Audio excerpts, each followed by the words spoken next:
Okay, everybody. So, Sage, I'm going to start with you since you're so far away. I want to bring you closer to me. I have a question for you here. What will data look like in the year 2020?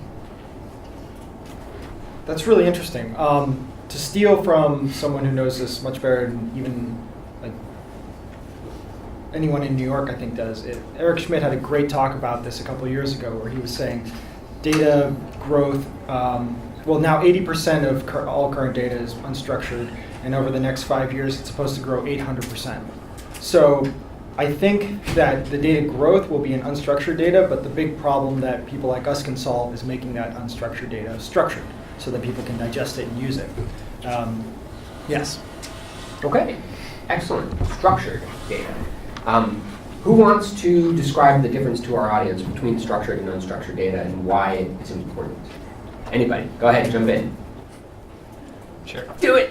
So, so structured data is essentially, it's assigned some particular meta attributes about it. So maybe you're extracting the name or the location or some other topical reference about the data. Unstructured data is essentially like reading a book. So a page of a book would be an example of unstructured data, so you don't necessarily know the specific components that are in that. Things like tweets, Facebook posts, that sort of thing, unstructured? Exactly. So tweets actually have the component of being both structured and unstructured. So hashtags are kind of the structured component, and then the unstructured component would be the actual sentence that you're looking at. Okay, so I have a question for Tom. It seems usually when text analytics is mentioned that it's in conjunction with social media monitoring. Is there a difference? Well, you would think almost there wasn't. I think what happened, again, we've been working with text analytics or unstructured data for quite some time. And in late 2006, early 2007, Twitter and Facebook came on the scene. Twitter specifically, 80% of all social media monitoring or information data is coming from Twitter because it was a free, easy access, no worries about privacy type of source. You know, every developer and their mother got into it and tried to monetize this. So I think there's a lot of talk about social media monitoring and so forth, but there's a lot of interesting unstructured data out there. Obviously, 80% of all information is in unstructured data. We've got articles, we've got survey data with comments, texts, you name it, telephone calls, emails, and so forth. Okay. So, Rick, thank you for jumping in. Now I'm going to reward you with an awesome question here. How does Rockerbox apply big data to improve advertising performance for clients? And then followed there is, how is that different from what other companies do? Yeah, so a lot of the other people on the panel are actually breaking down that component of bringing unstructured data to structured data. What Rockerbox is actually trying to do is the optimization of that structured data to some other goal. So we're taking multiple sources of unstructured data like website information or tweets, and we're bringing that into a unified format where we can say, okay, this is kind of the center of the user group, or this is the center of that type of user, and then optimizing that against like an eventual conversion event, which would be buying a product or going to a store. Okay. And am I allowed to call you Aldrin, or do I have to call you? Of course. Mr. Deputy Sir? Aldrin. Okay. So something that hasn't received as much attention is the idea of government agencies using big data. Right. So elected officials, they're starting to get all kinds of massive data that can be used for city planning, community planning. So the question is, can you speak about some of the ways that government is using municipal data now and what the plans look like for the future? Absolutely. We're very cognizant that after the 2012 law, the open data law, releasing the data, liberating the data, if you will, in and of itself is not going to get us to where we need to be in terms of it to be useful to residents and constituents in addressing everyday problems. So one way that, for example, in Vision Zero, the idea that we can get to a reduction of pedestrian fatalities and injuries through the Manhattan Borough President's Office and our Borough Reach, we reached out with community boards to try to crowdsource and get information on spots that local residents knew to be dangerous intersections, and then use that information to map and help inform the Vision Zero plan and with the localized information in terms of why they were dangerous, trying to get toward a solution. Was it because of construction? Was it because of the timing of the signal lights? Was it because of blind spots? So really using that information to inform policy and the interventions at the street level to make pedestrian safety Vision Zero realized. Now, it seems like there's a tremendous amount of new sources of data that are becoming available, not only data that's already being captured by public systems, but also new data sets that have the potential to be captured at some point. If you think about people in their cell phones or tracking data, they're wearing wearables like a Fitbit or this or that. There's so much new data. Is that part of the comprehensive plan for you to take any source of data that you have and use it to try and make life in the city more livable? Absolutely. I mean, it's definitely a longer term goal. Our objective is really, there's so much data out there, right? So it could be data overload. So how do you get residents, how do you get volunteers at the community board level who care passionately and deeply about the kind of development and schooling and police protection and green space and parks that they have? How do you get data to them in a way that's usable? And then helping them transition from being consumers of that data to producers of that data, as you mentioned, with smartphones. And a lot of exciting things. You have the augmented reality. So in New York City, you have all these street names, right? Many of us, all these streets that are co-names. So you have Broadway, north of 155th Street is John Rodriguez. Who was that person? And if you can have something where you, through your phone, and all of this is data that the city collects. So why not make it usable? So through your phone, maybe it could be augmented with a picture, with a narrative of the individual, with video, as to what our built environment is. How do we relate to our built environment? That's just one example, but there are many others as well. Awesome. So Andy, you guys analyze a lot of data. So then the question comes back to how accurate or precise is the data that I'm getting as a result of that? How much should I rely on that to be accurate as opposed to just sort of random stuff that nobody knows what it means? Well, I think that with most data, particularly on the idea of unstructured data, right, what that essentially means is that there's anything that you think of can become a piece of data. So I could say, oh, I'm interested in street names, or I'm interested in how stoplights change, or how fast they change, or whatever it is. And so each piece of data that somebody starts with and starts collecting and starts looking at, I think in and of itself it's often noise or can be irrelevant, and it's only when somebody who really understands the application of that data and what it might be used for, like this idea of the no traffic accident, what's it called, the zero?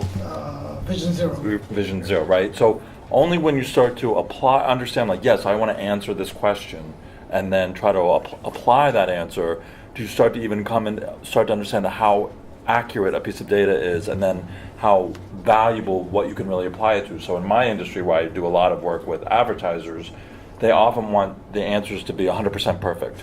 But when you look at billions of pieces of information, they're just not going to be perfect. And it's hard, I think, and it changes a little bit on an industry basis, but generally the inputs aren't exactly perfect, nor are the answers exactly perfect. And I think that as we start to understand how to apply data in the future, we need to understand sort of how good or how precise an answer can be, and I don't think people think about that very much yet. Well, that opens an interesting question, because as you get more and more data points, right, laws of big numbers start becoming more relevant, right? Statistical analysis is more valuable when you have large data sets, because you can get rid of the outliers, right? You've got a lot more to work with. Does the overwhelming amount of data as it continues to grow, does that help or does that hurt? I think again, it helps, but no matter how much data, so in my world, which is very specifically about saying, okay, this website is a financial blog that is very appropriate for financial advertisers. And so there are qualitative things that have to get answered to resolve. So one of my clients is Capital One. And so Capital One, what they think is the appropriate kind of environment for them to run an ad in, is a kind of a qualitative measure, and that qualitative measure can never really be perfectly answered. And so that's a unending challenge, I'm sure, for all of these guys. Like, these kinds of problems are unending challenges, because you can kind of approach perfect, and it's a law of big numbers, but it's never actually the law of 100% accurate big numbers, right? There's always a kind of a miss there, and that's a hard thing to learn to live with. Okay, so is the biggest challenge that you guys are dealing with in big data a technological challenge? Is it an infrastructure challenge? There's just too much data, you get drinking from a fire hose?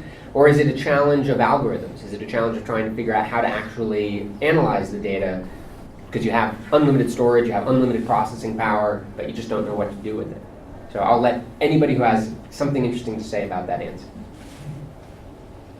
I think I believe the technology is there, I believe the infrastructure is there, and really that requires just a lot of great thinking and knowledge about the resources that are available to solve those problems. But I think the real challenge that faces a lot of us, that was alluded to before, was basically the creative thinking around what does this data actually mean. Sure, this person is looking at a lot of finance articles, but maybe there's some greater meaning to it. Maybe the dad is using the computer at the beginning of the day, and he's looking at his finance articles, and the kids are using it later in the day for something else, and you can distinguish the users. So I think the creative thinking around with that data capturing is really where the science meets the art.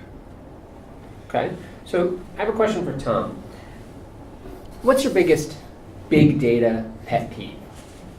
I'm sure everyone here probably has a few. I think everybody seems to have an opinion on big data. Every single blogger seems to be blogging about big data. People have never touched big data. And we forget that big data is relative. I think going back to what you were talking about too, it's very much about putting the problem before the data. A lot of people are putting the data before the problem. So again, going back to Twitter, trying to answer every question in the world by looking at tweets may not be the best approach when you have something much easier and better. A lot of data that we see at companies, another problem with big data is that it's not very clean, or it's not very good, suited for the purpose that they're trying to use it for. So these are all things that I think we run into that are pet peeves. All right, anybody else? Rick, what's your pet peeve? I think along the same lines, kind of the collection of data just leads people to believe that any problem can be solved by looking at the data. So if you have a gigantic data set, 100 billion data points, you can find correlation between data point A and data point B. And big data, that's not really the goal of big data. Shouldn't be to find correlations between things. It should be to use them in intelligent ways. So coming up with that model, or coming up with the predictive analytics that can be built on top of those data sets. So there's a saying, I forget who it's attributed to, but he says, there are lies, there are damn lies, and then there's statistics, right? Maybe now it's, and then there's big data. Yeah.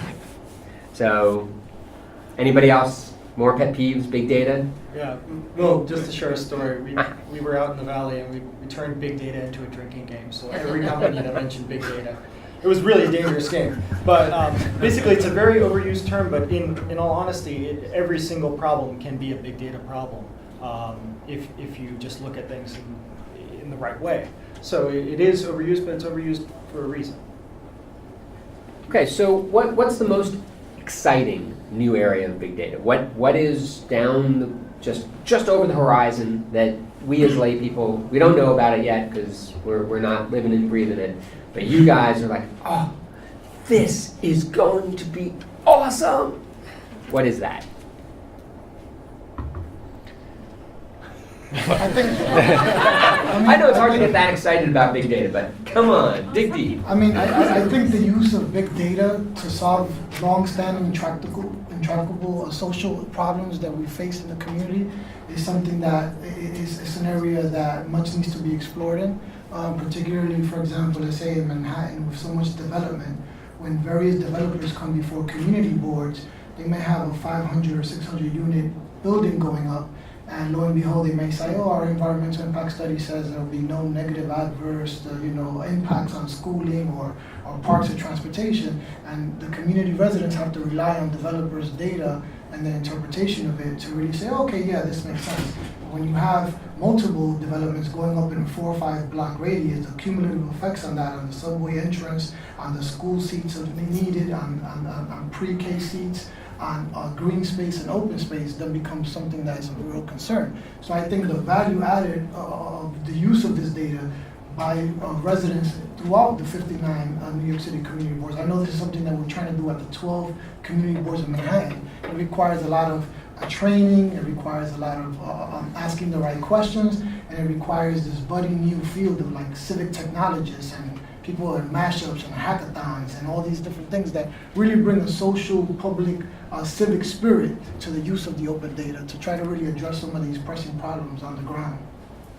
So there is a direct impact to people's lives as members of the city. It's not just big corporations, giant, eggheads pushing buttons and making optimizing something that nobody cares about except for the people who make $1 billion every time this digit goes from year to year.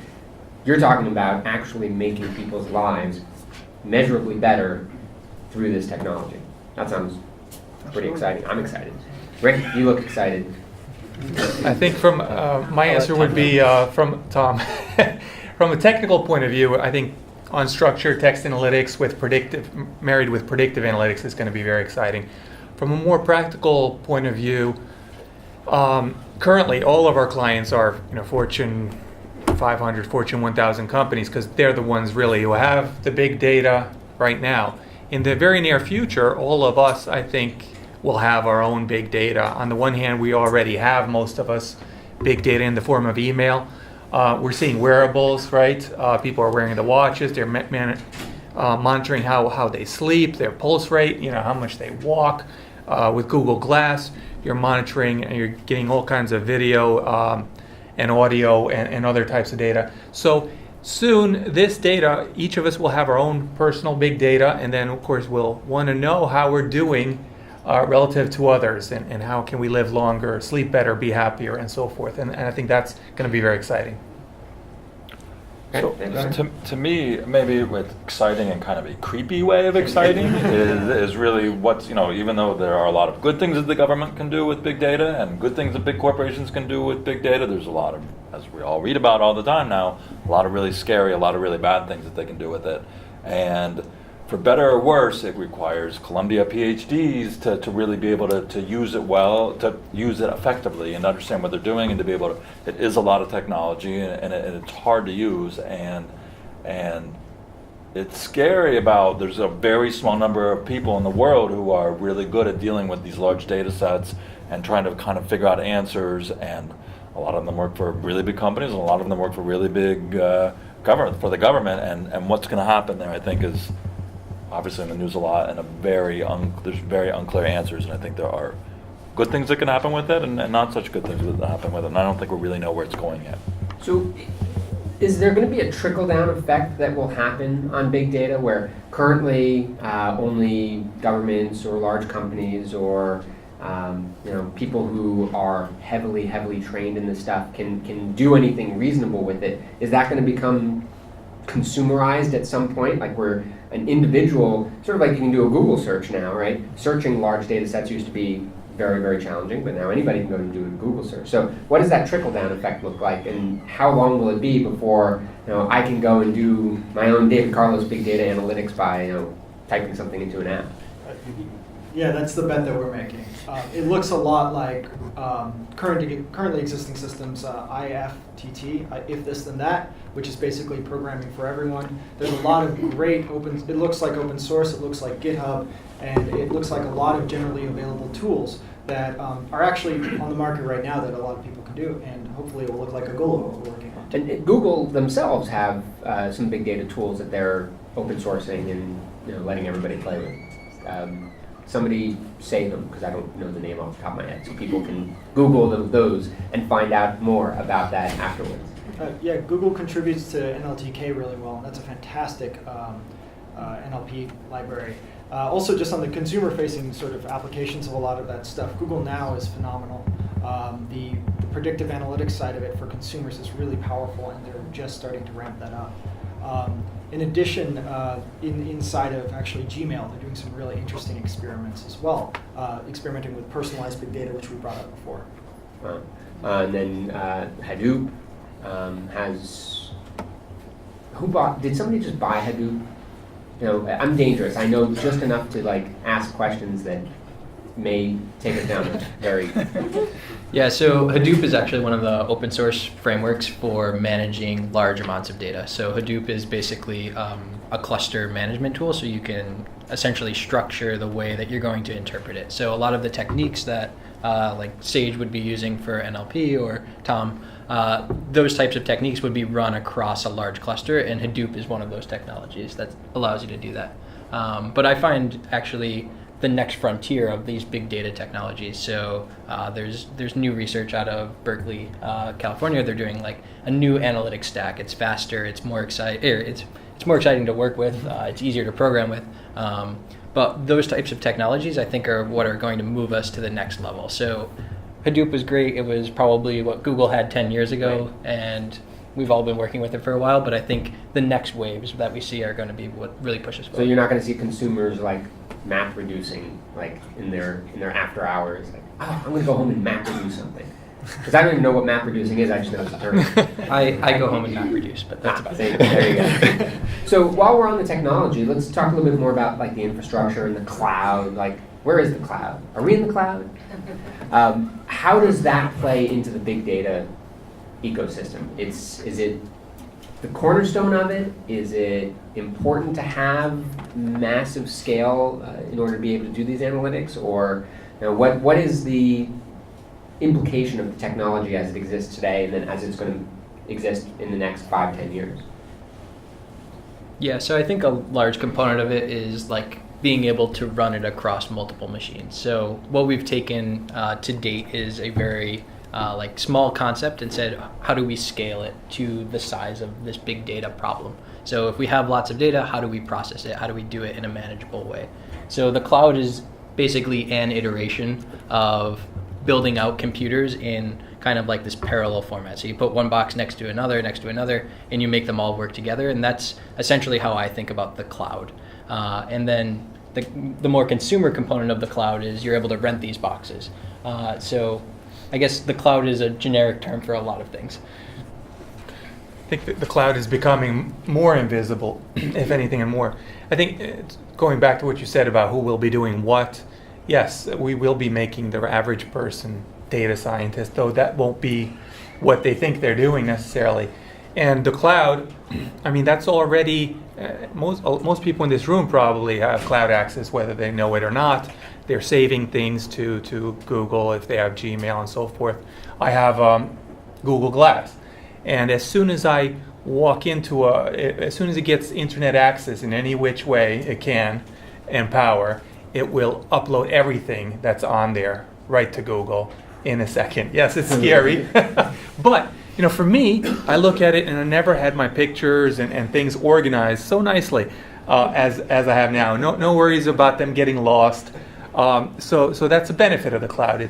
You're not thinking about it unless you do, and you're like worried, what's Google really going to do with all this stuff? But I think that's going to happen for all of us. When people ask me, are you a data scientist? I can say no, but I did stay at a Holiday Inn Express last night. So the next iteration of big data, we keep talking about it, this kind of trickle-down consumerism, the ability to get actionable information out of it as just a normal person. Do we think it's going to be similar to the revolution within like smartphones with apps? Is big data an app? Is that the ultimate expression, or is it something else? Go ahead. So today Apple announced that there's a new iOS and for your phone, and so now they are releasing for your own personal health care. So every time you go to the doctor, every time you get a blood test, every time anything happens to you, you can store it on your iPhone, and that data is not only stored on your iPhone, but it's stored in wherever in Apple's cloud. And they're going to now, of course, have some, I'm sure, super secure level of access to it. And that's kind of how we're going to use the cloud. So it's going to be an app, really, more than you'll have any idea that you're storing anything in the cloud or pulling, iTunes is the cloud. And okay. That's how we're going to use it. Say it. Oh, I was just thinking because one of the first things we did was very ephemeral. It was used through SMS and things like that. So it didn't exactly exist as an app. It existed as sort of a bot that existed at the end of Twitter, at the end of SMS. So it existed very much in the cloud. And one of the things that we found was that people had trouble wrapping their heads around it. So I think the app creation is more of a symptom of us humans like wanting something tangible, like the health app by Apple, instead of just having that data exist somewhere else. So I think that's more a human condition thing than it is a data condition. the app existence. Okay. I want to geek out for a minute and talk about technology because it's just too much fun. There is specific technology for doing specific kinds of things at scale, right? So GPUs have been created to do very, very fast processing, right? They're highly optimized for parallelism. Bitcoins, right, and other cryptocurrencies, there are application-specific integrated circuits that are being built. Basically, they're like GPUs that are for mining, right? So they're just super, super, super fast, highly parallel processing devices for mining cryptocurrency. What else is coming out that is going to power big data analytics? Is there anything that is either hardware-specific, actual dedicated chipsets for big data processing, for databases, in-memory database? Like, what is it? What's the next big thing? I think what you touched on a little bit was kind of getting these like integrated circuits that are specifically designed for a specific application. I think that is kind of where we're going in the hardware direction, but then how you tie them together is actually the key to the next wave of big data. So right now you're dealing with maybe GPUs, or most of the time right now we're dealing with still traditional CPUs to do our data processing. But I think when you go down the route of linking together lots of GPUs or lots of distributed computers, like in the sense of using a Bitcoin network or something like that, where you can actually spread out the resources much further, I think that could be the next iteration of big data. So there's actually a few projects out there. I think like SafeCoin is one of them, and essentially the idea behind it is you're building a web application not using a traditional server in a single location, but you're actually distributing what may be a traditional MySQL server across thousands of nodes that are actually in the network. So no one actually owns the data itself, but it can be distributed across a larger continuum of computers. David, I'd like to hear from Aldrin about what's going on with the city, how the technology is getting better and better. Yes. So let me just repeat Lauren's request so that everybody can hear. So Aldrin, we would like to hear more, Lauren would like to hear more from you about the city, about how technology is really empowering you guys to make our lives better. So keep going down that road because it's very exciting to hear about. Well, many of you know about the Big Apps competition started about 5 years ago in the Bloomberg administration, and we've been yielding a great deal of useful apps to solving real concerns on the community level. 311 data sets now that have been released, and they're uploaded every 24 hours. When we first engaged the community boards that they can get within 24-hour refresh, a real snapshot, a dashboard, if you will, of what are the complaints in their very localized area. It was like an aha moment for many of the district managers and the residents of the community boards that, and actually they became addicted to it. Like, did rats overtake noise complaints today? Did, it's just like hundreds of different complaints aggregated in a way that really was useful to them in terms of seeing how to rapidly respond to some of these.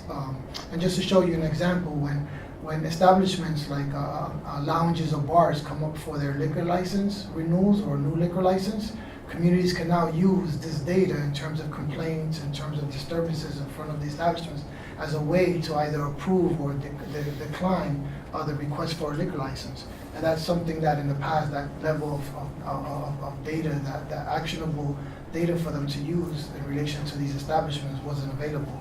I think that in addition to the data mining and a lot of the challenges with data integration, data visualization is very powerful. And I think the more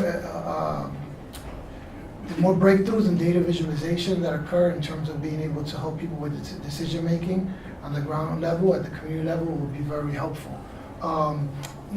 With the de Blasio's administration, a big theme was equity, right?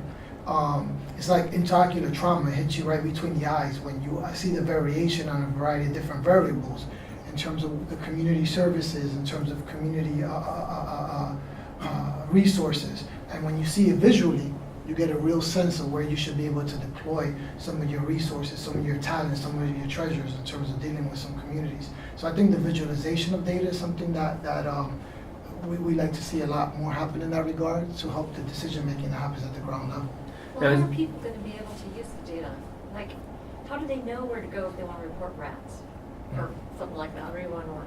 Yeah, I mean, it's always an issue, right? I mean, in New York City particularly has this difficulty because there's so many services and resources, and government funds so many programs to address either hunger or domestic violence or childhood obesity, all these different programs, but yet there's always like this lack of knowledge or information. And that's something that we're struggling with.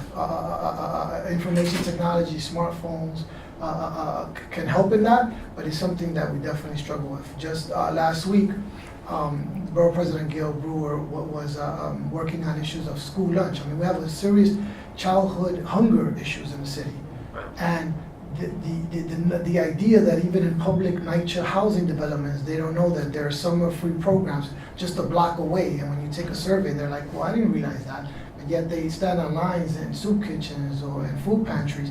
And when you survey them, 90% of them don't even use the free school lunch programs during the summer. So there's an enormous effort that needs to happen in terms of getting this information out. And technology, it has to be both high touch and high tech. So it has to be high touch as well. There are now, Yeah. like Yes. there's like In low-income communities, you're right. Smartphones, however, are starting to be somewhat more ubiquitous than. But the smartphones and technology itself could go the way of the television. Look, how did we fare with that? You know, the television didn't really live up to the transformative. When you read and the advent of the television and the panacea and the kind of things that it was expected to accomplish for humanity and just the actualization of our value system. So I'm looking back and I say we probably didn't fare too well with television. So in terms of the internet, the mobile devices, the promise is there, but how do we make sure that we deliver on that promise? I understand there's about 1,000 some odd data sets that have been made available as part of the NYC Open Data. Yes, That's the name of the plan? Yeah, Over 1,100 at this point. 1,100.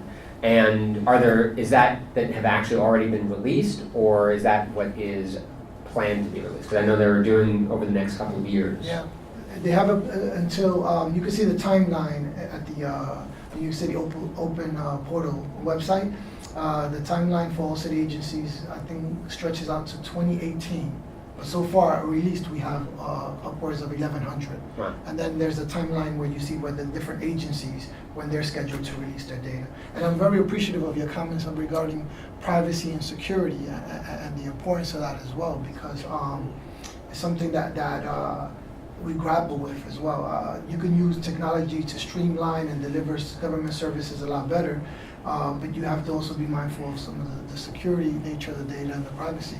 One example is Gail Brewer has a co-sponsor bill with Councilmember Ben Kalos around FOIL, Freedom of Information Law, in terms of making this publicly available so that when something is FOILed and the government agencies go through all this trouble to come up with this public data, that why keep it secret? I mean, we understand the comparative advantage of certain newspapers over others and the lead time of stories a month out, and some people might FOIL on an individual basis for a particular thing around their person. So we have to work through those issues, but the idea that something like FOIL in terms of the request being made, the timeline and response, not having to duplicate that data set because someone else asked for it unbeknownst to the person, having this kind of archive for that makes sense. Working through the security and the privacy issues and other things is something that we have to be cognizant of as well. So let's follow up actually on that with security, privacy.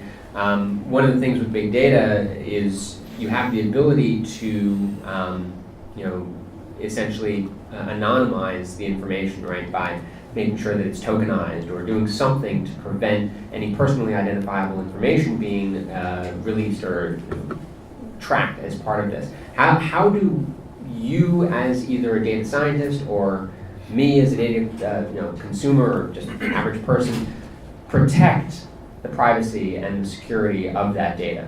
Right? Because there's a lot of information out there. Is there anything? I guess this is a good question to be actionable for the people in the audience. Is there anything we can do to keep ourselves safe from you?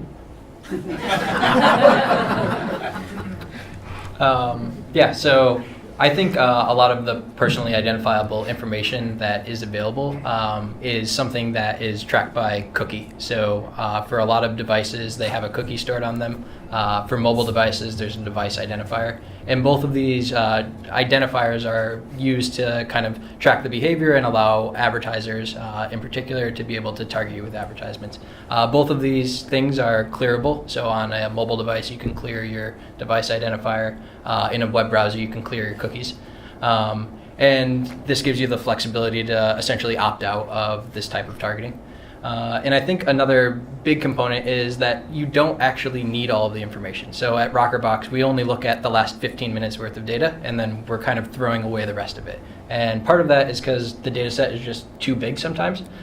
So we kind of limited it down to this smaller window of time. And also, we don't want to run that privacy risk. We don't want to be storing terabytes or petabytes worth of data about people's browsing activity over time when we only really care about 15 minutes. So it's really getting to the heart of what are you using the data for, and use it effectively and responsibly.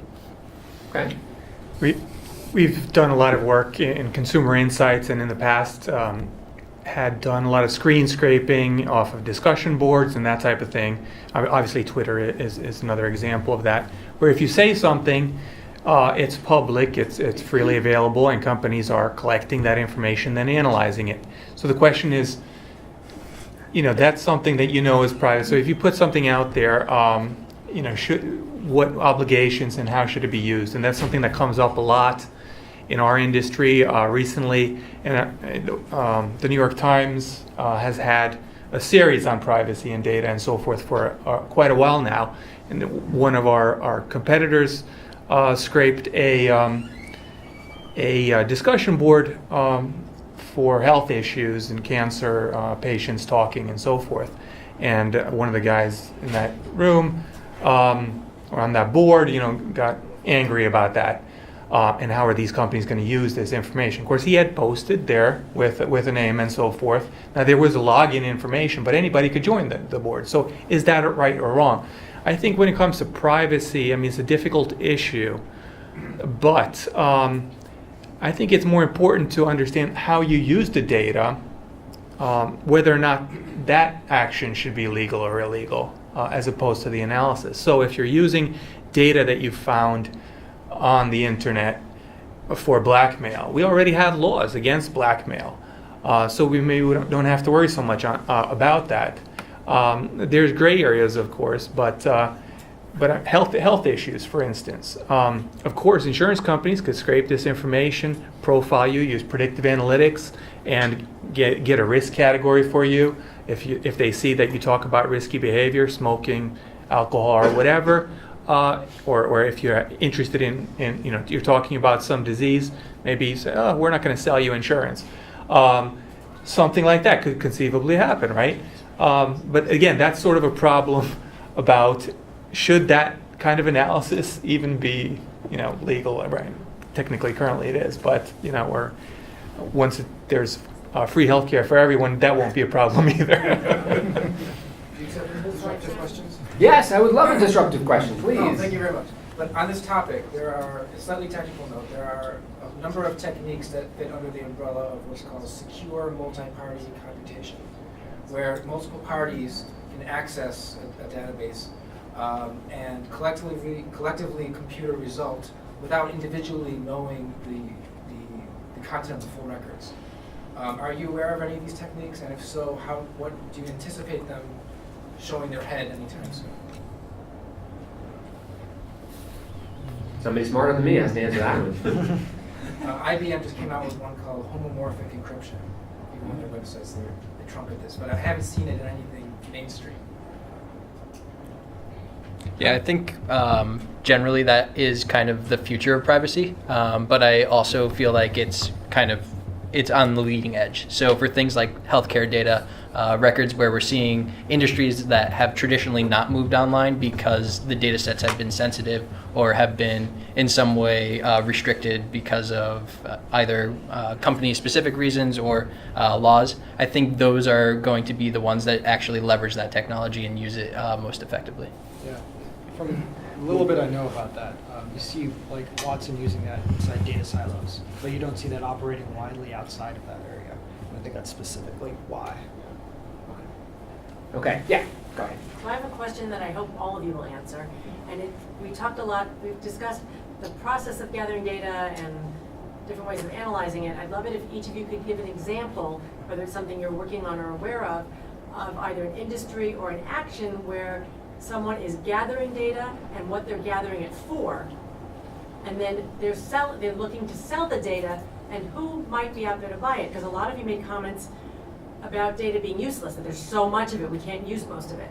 So I think, healthcare came up, financial services came up, I think of cable, so all these different industries are gathering data because they want to sell it or gathering it to use it. So it doesn't have to be buy or sell. But if you could give an example from your experience of someone that's gathering data and what they could imagine or are getting money or use for it, and somebody that is looking to acquire data and what they might use it for. Okay, down the line, Sage, you get to start. So I worked in e-commerce for about 3.5 years in Tokyo, and e-commerce is one of those great areas where you don't see a lot of really great data science work being done. That's just my bias. Besides Amazon and Netflix now, the sort of the large-scale marketplaces, and I think that could be a fantastic disruptive area for especially SMBs to be able to see like. I'm selling coffee for $1 more expensive than the places next door, and the point of sale Square system can capture that and give you instructive sort of data that can help you optimize your small business. I think that would be really exciting. I think in terms of social media monitoring, there's really 2 or 3 companies that are the big aggregators. GNIP is one, DataSift, especially with Twitter and so forth. But these companies collect whatever social media data they can from a direct feed, a fire hose feed to Twitter, whatever public pages are available on Facebook, whatever is available from different discussion boards that share their information. And then any of these social media monitoring firms, there's about 300 of them or more, can then buy as much data as they want. So that's already a sort of a system that's been around for quite some time, and where a lot of the social media data is coming from and being sold that way. So I think Facebook, Google are the big suppliers of data, or the biggest collectors of data to date. Can you comment on how that data is useful? Is there someone that actually is buying it, and what are they buying it for? So I know that Facebook has 59. So the other day there was an article, 59 points of data. I would say that a lot of that data set has been. So I've seen Twitter, Facebook, and other social media websites actually anonymize the data and then give it back to research institutions. So there's a lot of places like Columbia, for instance, where they'll take that data set and they'll find some interesting statistics about usage patterns or demographics or other information that you just don't initially know based on just looking at the data set or just collecting that data set. To jump in on Rick's there, sorry, just jumping out of line for a second. That actually, we use that data set for hate speech monitoring, actually, for security detection, because you see a lot of that actually happening online, and it's detectable. Very cool.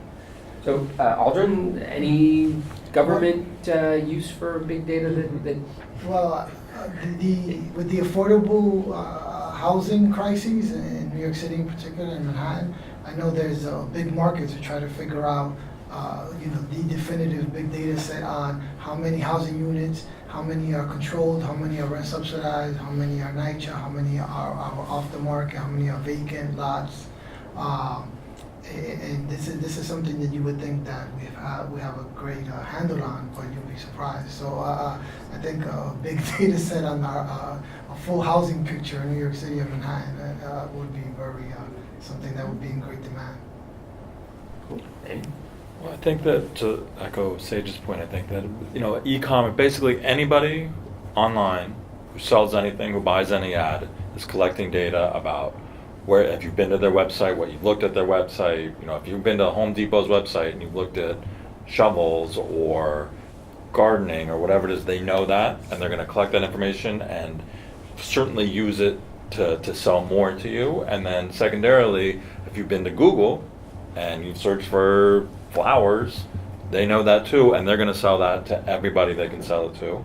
And every flower manufacturer, flower seller out there, every florist out there. And they've done that to the point where they generate $20 billion of cash every year, which is more than AOL and Yahoo and Facebook and everybody else combined. That's how big Google is, and so it's a pretty valuable thing collecting and selling that data? There is a group called Beta NYC in New York. It's a meetup. They work with Gail's office. They've worked on the open data rules. They're an active bunch of hackers who hack the city's data sets, civic hackers. They meet on a weekly hackers. What? The good hackers. Yeah. They meet on a weekly basis. You can find them just by Googling Beta NYC. They have a very good Facebook group and they're working with Ben Callis as well, where his new thing, they're open sourcing the way to comment and develop those rules. So I recommend Beta NYC. When you say beta, it's B-E-T-A, as in like, I would pronounce it beta, but that's what, I just want to make sure people can find it. So B-E-T-A NYC is what you look for. Cool. Actually, sorry, I'm going to just use this opportunity to continue on Ivy's question because I think there's a lot of interesting stories around that. Yeah, please. Before the giveaways. But there's one of my favorite stories about interesting data uses was actually hacking a civic database. It was the shipping data, which is all open for security reasons, so people could do that. There's a company out of Colombia that was building some interesting data analytics on top of that, and they were able to determine when the first iPhone was launched. And they got, so they said, Apple is shipping in this many components on this, and they were able to release that information to finance before anyone else broke that, and really pissed off Steve Jobs, who personally called them just to yell at them about that. So that's another great example of selling data. Yes, I saw you before, and I'm seeing you again. So, what is your question? So, there's been negative reactions to ad tracking and like Gmail ads and that kind of thing, and I'm curious what you think the evolution of that is, both in consumers no tracking or for advertisers or e-commerce sites using it for like good like personalization or evil like spamming and add-ons. Andy, that sounds like a you question. I'm not You're the evil super, one. yeah, I'm not super optimistic. People, they're going to track you and they're going to sell you stuff and do everything they can to sell you stuff. I don't see a lot of It's not a bad thing necessarily. I was just wondering what you think like the next retargeting more evolution. of it. Yeah. I think the president is going to release some legislation regarding privacy, I believe, year. Yeah, I would assume that they'll fight hard, right? Whoever, again, Home Depot, whoever it is going to fight hard to be able to track you and sell you, because it's the cheapest possible. It's incredibly cheap for them to target you with ads, and whether you're in Gmail or on your phone, or Google just bought this company that does like the thermostats in your house. Nest.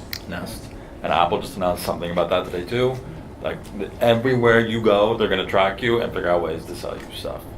I think there's a false sense of security, for instance, among EU, because they have a little bit stricter privacy laws. But the internet is not run by any one country, obviously, at least not yet, thank God. And so, that's an issue. There's always going to be hackers who are going to track you, even if all the countries decided to make tracking illegal, say. So I agree, we're going to see more of it. And for those who don't want to be tracked, you can already do so now with applications to protect your privacy, right? Hide. But obviously, even those of us who know about that, a lot of us choose to do it to not hide that way, because it does affect your user experience. Okay, right here. So the reason corporations continue to spend all this money on this type of targeting ads is because it works, because someone's clicking on it, someone's buying the thermostat, otherwise they would have spent money to figure out who is tracking their temperature. So my question would be, do you think going forward the responsibility lies on corporations or consumers? Because as you just said, Tom, a consumer can opt out. Everyone in this room has the opportunity to opt out of this tracking. I would challenge us to ask how many of us have. I haven't. I actually like it when ads tell me what I need to buy. So going forward, where do you think the conversation is right now? Are we putting too much weight on corporations and not enough on consumers, or vice versa? And where do you think that I disagree, because it's getting harder and harder to opt out of a lot of these offers. One example which we have in my company right now is that we're trying to use email tracking of people who work with the organization. It's a Gmail add-on called Streak. I don't know if anybody knows it, but it basically tells you, I'll send you an email, and then when you open it, it will tell me when you opened it, how long you looked at it, where you opened it, what device you looked at it on. And the thing is that when I send you that email, you have no idea that I'm looking at it. So my COO can track where I am, when I am, how long I look at it, how long it takes for me to respond to him. And they're using it to try and drive efficiency. So my question for the table, just to sort of bifurcate here, is have you seen big data being used to effectively drive efficiencies within organizations beyond basic visualizations and data crunching where they've been bad at it before to actually drive efficiencies? And have you seen, as I've seen, more of a negative trend of driving efficiencies without the opt-out capability because it's getting more? So it's kind of a two-part question here, right? We've got the part of the question, how does the consumer or the organization control opt-in, opt-out? And then for people who either can't opt out or haven't opted out, is there some sort of efficiency play based on big data? So I think there's always like a point and counterpoint to this. So a lot of what has happened rather recently, you look at social networks, and everything about social networks is sharing information and having it there with some permanence associated with it. So Facebook came along and Twitter came along, and everything that you do on there is publicly available to your network and permanently available to Facebook. They own that data, they have it forever. Then you see more recently there's counterpoints to it. So there's like Snapchat and these other services that are kind of oriented towards making things kind of temporary. So they're saying, okay, how do we make this as temporary as possible? And with the Gmail tracking activity that you're talking about, I think that you can almost write a email client that disallows that behavior. So there's going to always be this kind of pushback in each direction to kind of help the consumer. So if the need is there, so if the consumer wants it, the product will be built. So I view this as kind of just the internet, the market of the internet finding the balance between these two things. So your company wants to know when or where or how long it takes to respond to the email, and you don't want them to know that. So one of those two sides will figure out how to find a happy balance between those two. Whoever has the most money. Not necessarily. So, not necessarily. So I think probably 3 engineers could come up with an email client that could solve that problem pretty efficiently and pretty quickly. Okay. Over here. I was wondering if someone could speak about the future of relational versus object-oriented databases. Just because we're hearing a lot about how we're using the data, but as far as the structure goes, are relational databases, are they going to go away eventually, and is everything going to be object-oriented, there's lots of object relational mappers, lots of hybrid things. Yeah. So what is the future of databases? Are the standard third normal form SQL Server totally structured databases, are they going to live on forever and that's going to be the way that most of our data is? Or are these new NoSQL databases going to take over and we're going to be all MongoDBing and Redising? I think that both will exist forever. So I think that there's like a balance. There's an application for everything. Sometimes you need unstructured data, sometimes you need structured data, and it really depends on what the ultimate use case is. So how quickly do you want to access it? How do you want to look it up? So that will still be relational databases.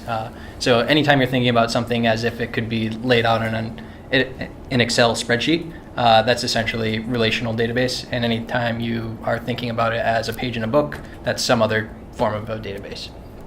Rick and I were just talking about this before we came on stage, so definitely apropos. But yeah, so we were, he was using a SQL database for something, and I was asking him specifically about this because we've moved. I'm very excited about graph-based databases like Neo4j and things like that because we use a lot of social data, and it's just not a lot of community around there yet, so we're still using Mongo. But we'd still, ideally, if we could use both, we would, but it's just simpler to use one or the other. For login information, for very sort of personalized, Excel-looking databases, we would ideally use SQL. But because we're a small team and it's easier to just use one technology for a lot of that stuff, we're using Mongo for almost everything. Yeah. How fearful should we be that big data could be used to make decisions that will be harmful for our society? So how afraid should we be about big data? Be afraid. Be very afraid. Can you give an example? Like quants using data to make investments which affect our society in more ways, housing collapses, things where people see that that's the right move, where maybe it's not.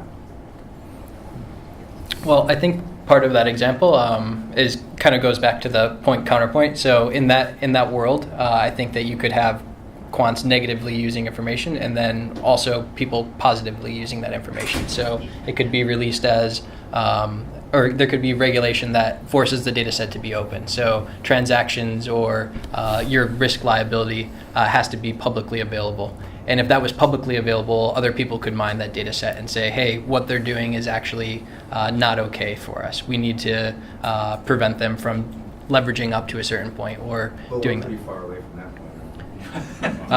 Yeah, I think so. I think it goes back to what I said earlier about things that should be illegal or protected.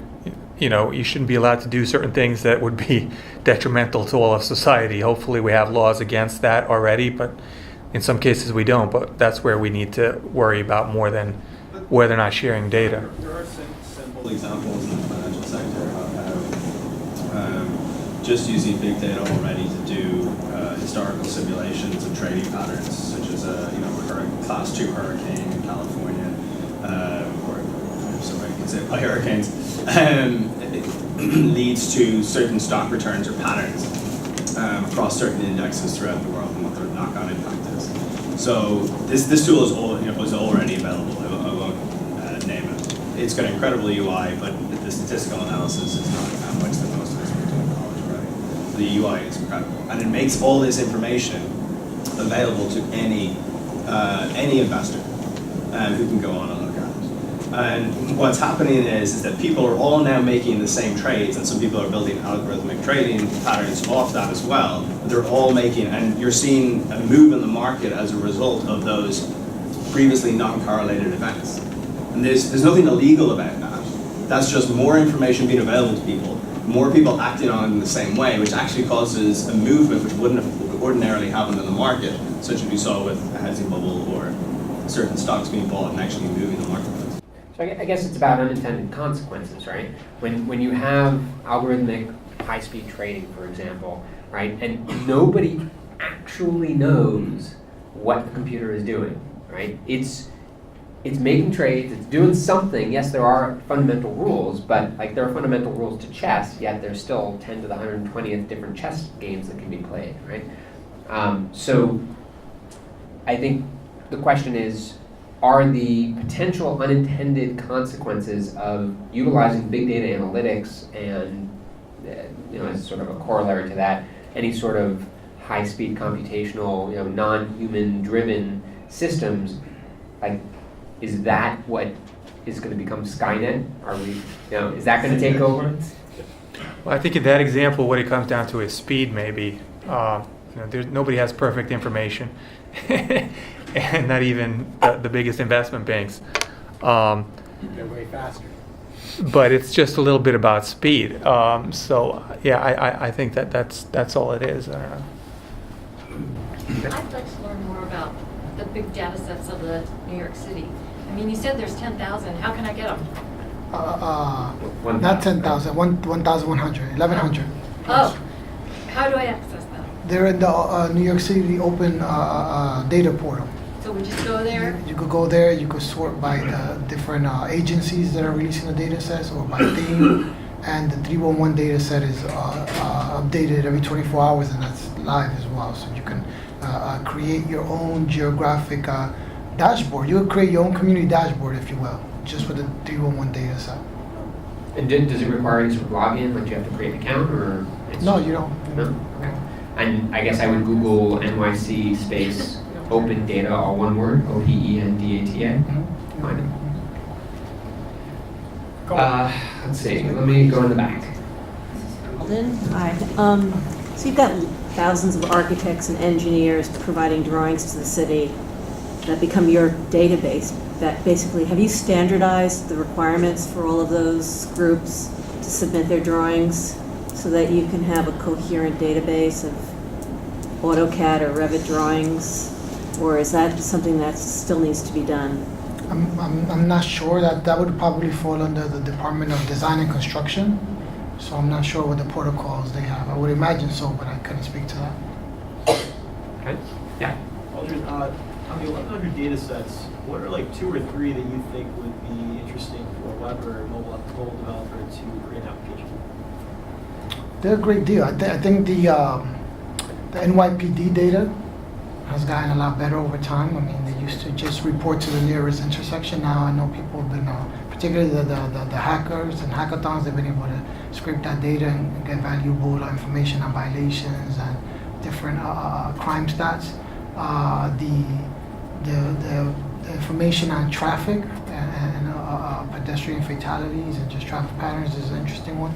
The parks, information on parkland and how it varies across community boards in relation to when developments go up, taking into consideration open space. That's something that's been used a lot.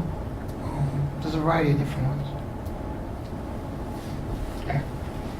I thought this lady made a good point about data sort of escaping into the wild and other people, some startup that isn't like you doesn't throw away their data, then they go bust, then someone else buys it and uses it for something completely different.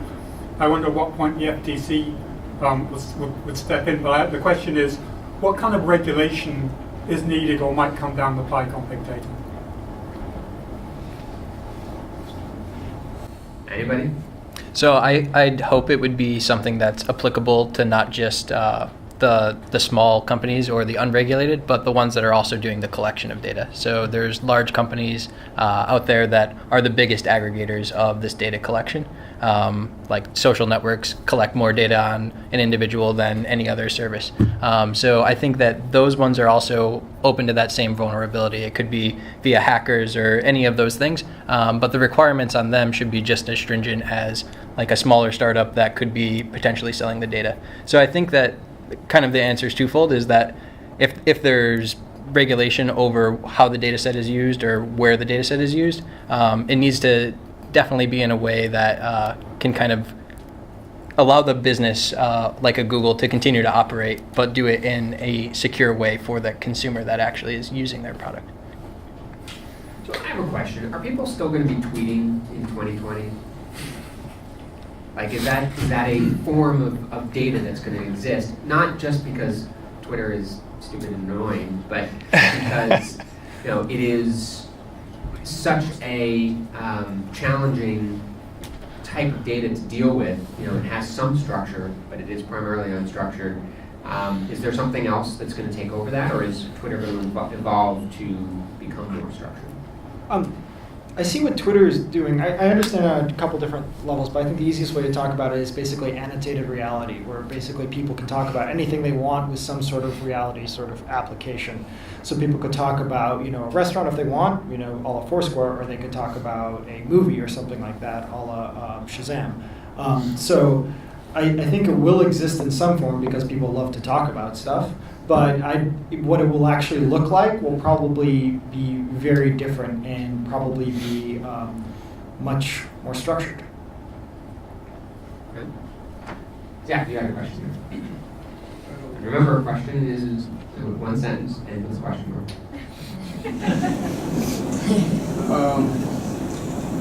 Have you guys talked about the Internet of Things? You just mentioned, you mentioned a few things regarding the Internet of Things. You also mentioned Twitter now is being used in the future. That made me think about, have you guys talked about Internet of Things? So Internet of Things, it's a good talking point actually, because Internet of Things is generating tremendous amounts of data, right? And it's kind of very good big data type data because it's highly structured, right? And it's small and easily indexed. So has anybody here done anything with Internet of Things? I mean, Eddie, you mentioned Nest, but that was not because that's what you're doing. But anybody have anything to say about the data that's associated with these devices? I think one of the most interesting applications will be the city's role in the Internet of Things, because Internet of Things could be gathering data points from a taxi cab or from a pedestrian crosswalk sort of traffic. So, sort of frequency and things like that. I think that would be really interesting to see what the city does with the advent of Internet of Things, because that's huge data. Aldrin, any thoughts on that? I think some of that it's already, some apps in terms of bus time and different ones have been created around that. And I know that in particular, in a related point, for example, recycling, right? How can we bring big data to bear on the issue of recycling, composting, e-recycling?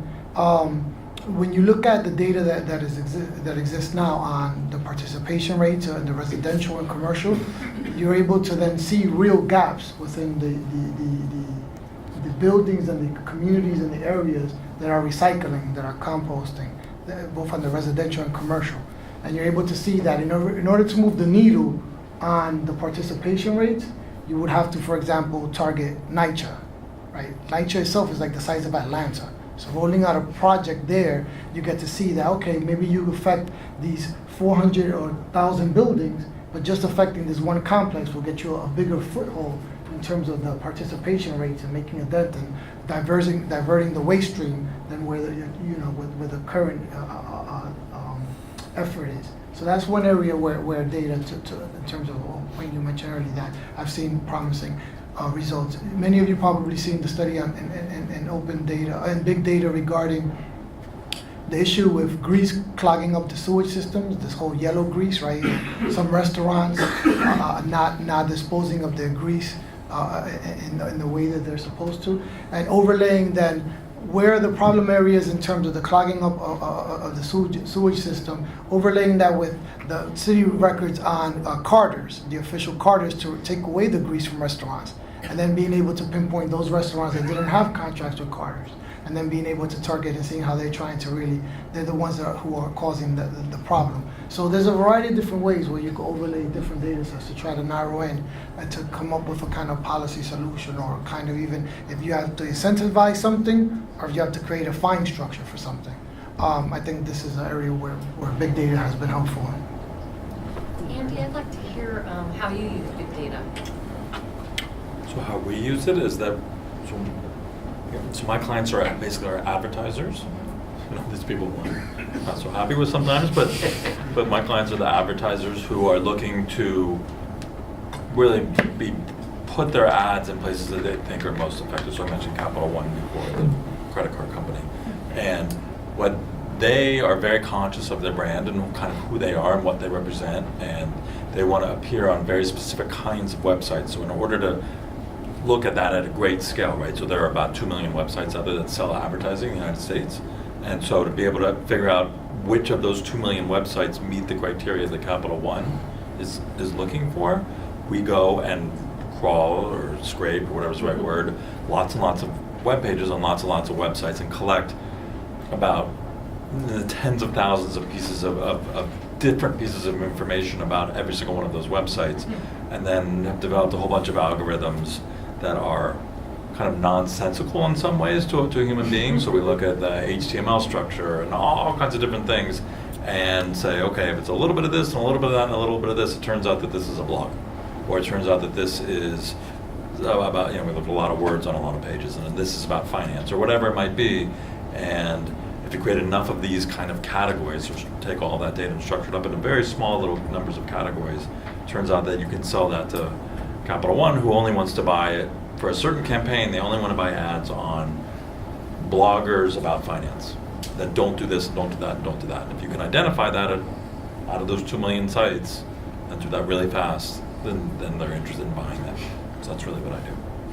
How can you go through those 2 million pieces? A lot of machines in the cloud, all these different machines, exactly what everybody's been talking about, right? So you have a lot of machines in the cloud, and you take all of that, what we call raw, but it's basically it's unstructured data, store it, and then you figure out which pieces of data in the end of the day you need to pull out there, and you use the exact tools that we're talking about, that they talked about here.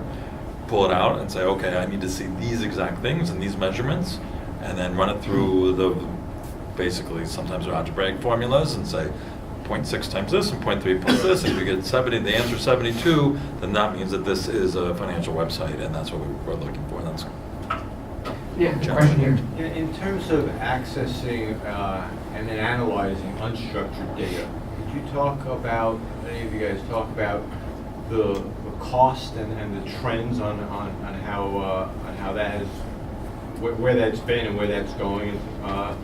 For us, it's gone from very expensive to very cheap now. It's changed a lot in the last 3 years. What's the magnitude? Is it declining? You know, how much cheaper is it now? 10 times over the last 2 years for us. 10 times. So it's about 10 cents on the dollar to be able to get the same thing. Yep. Yeah, which is for us, very, very significant difference. Yeah. Sorry, get what exactly?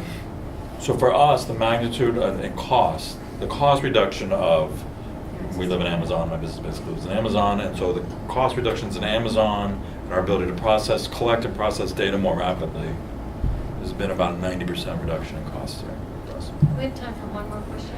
Okay. Somebody who hasn't asked a question? Okay, well, we don't have somebody who hasn't. Oh, yes, there we go. Last question. Make it a good one. No pressure. Now, big data has started, Russia started using it recently. Not in the best way possible, but, analyzing closing down the internet and seeing where discontent is in society. Looking on this side of the ocean, there is an opportunity, I think, to use big data analysis to really track and identify any types of ways of discontent within society. And if you're able to identify, you're able to then target it with different messages to further your point one way or the other. Which brings me to the question, do you think that the technology to analyze this unstructured data is going to at some point be separated into classes as to this is available for general public and this is not? Okay, so there was a statement, and there was a question. Did anybody understand the question?